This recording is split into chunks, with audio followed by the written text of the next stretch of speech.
내용이 너무 유치하고 졸렬합니다.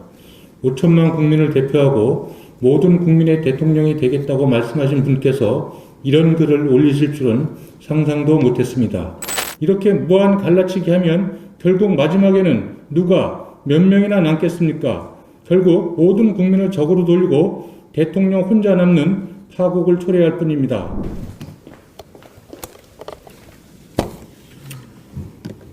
이렇게 노골적으로 이간책을 쓰는 대통령은 처음입니다.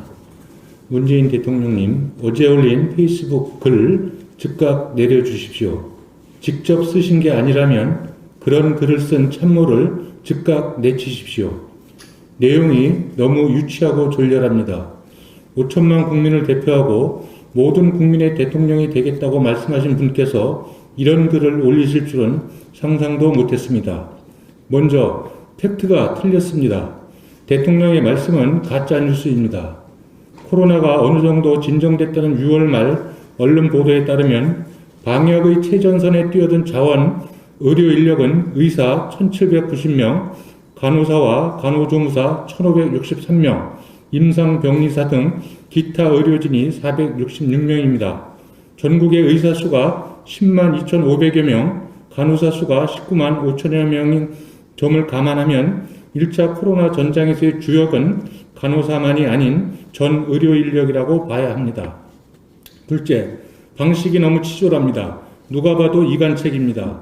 정부의 섣부른 의료정책과 특권적인 공공의대 선발 방식으로 촉발된 의사들의 파업이 진행되는 와중에 의사들과 한 팀으로 국민의료를 책임지고 있는 간호사들과의 분열과 반목을 조장하려는 의도가 훤히 보입니다. 겉으로는 간호사분들이 노고에 감사한다고 하지만 그 저희는 간호사분들에 대한 감사가 아니라 의사들에 대한 불만을 자극하여 의사들을 압박하라는 말씀을 하고 싶으셨던 것 아닙니까? 혹시 좌표를 찍고 양념을 퍼부으라고 지침을 내린 것은 아닙니까? 대통령직에까지 오르셔서 이제 더 이상 오를 곳이 없으실 텐데 왜 국민통합이 아닌 분열적 사고, 이분법적 사고에서 벗어나지 못하시는 것인지 안타깝습니다. 정말 대통령의 머릿속에는 애초부터 통합과 화합이라는 개념 자체가 없는 것은 아닙니까? 국정운영의 70%가 홍보라고 하셨다는데 혹시 국정운영의 70%를 선동이라고 생각하시는 것은 아닙니까? 그동안 저는 상대당 후보를 비하하고 국민들에게 잘못된 정보를 퍼뜨리며 자화자찬에 여념이 없는 트럼프 트윗이 참 유치하다고 생각했습니다. 그런데 어제 대통령의 페북글은 이보다 더한 것 같습니다. 한마디로 속보이는 글이었고 일국의 대통령께서 쓰신 글로 보기는 정말 어렵습니다. 대통령께서는 몸속에 뿌리 박혀있는 분열과 갈등의 DNA를 스스로 걷어내십시오. 아니면 정말 국민들께서 직접 메스를 들이댈지 모릅니다.